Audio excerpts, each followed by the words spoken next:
I'm Swetha from second year Biochemistry.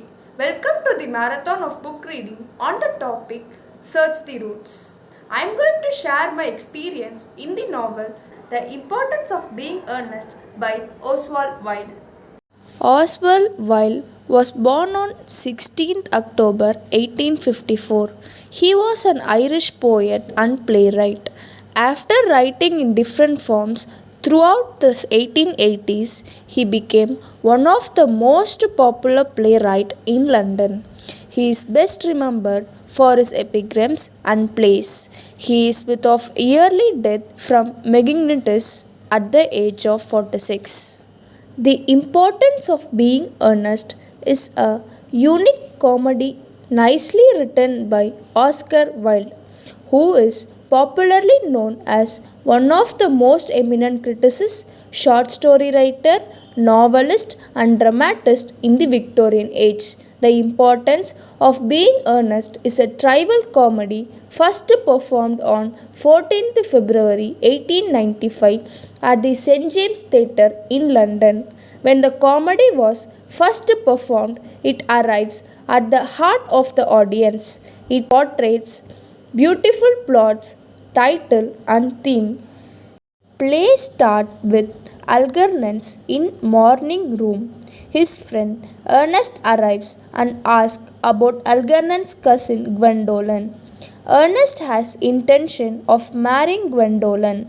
In the conversation between Algernon and his friend during it becomes clear that Ernest is really named Jack and has invented a younger brother named Ernest to have an excuse to escape from his daily life on the countryside. Jack was adopted at the young age by a wealthy man named Thomas Cordew. He has spent his adult time caring for his benefactor's daughter Cecily, who he finds exceedingly dull. Algernon, who has expressed nothing but he wishes to meet Cecily.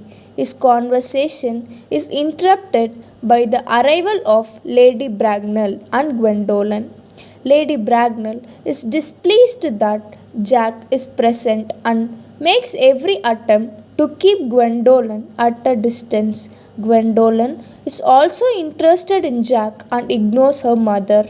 Soon, Bracknell and her nephew Algernon move to another room because Algernon agrees to give his friend time alone with Gwendolen to make the proposal.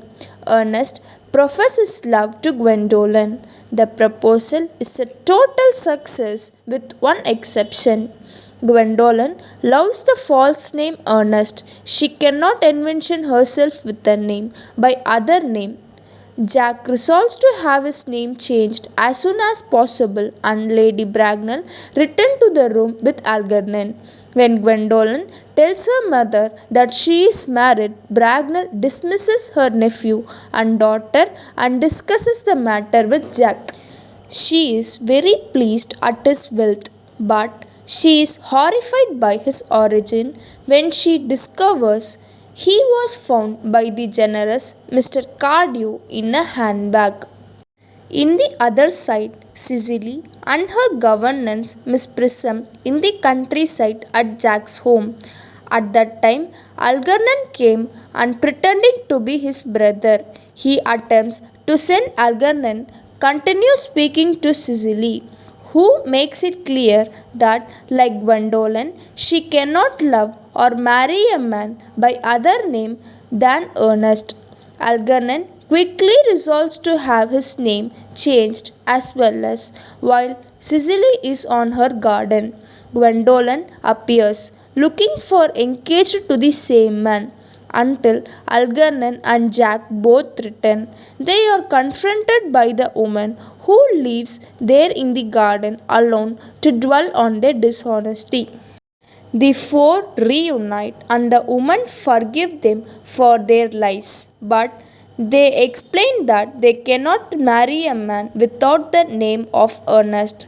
Both men confess to agreeing to have their name changed. Lady Bracknell appears, furious at her daughter's escape and meet Cicely. When she knew Cicely is very wealthy, she immediately approved Algernon's marriage to her, but Jack refuses to allow it unless he is allowed to marry Gwendolen. Lady Bracknell refuses him to turn. Miss Prism returns and she is stunned to see the elder woman. It turns cut that Prism once lost Bracknell's nephew a long time ago and the baby was never found again. Jack, he might be the exact his boy. The play ends with the discovering he truly is Algernon's older brother and that his true name is in fact Ernest. The whole theme of this novel moves around its major characters.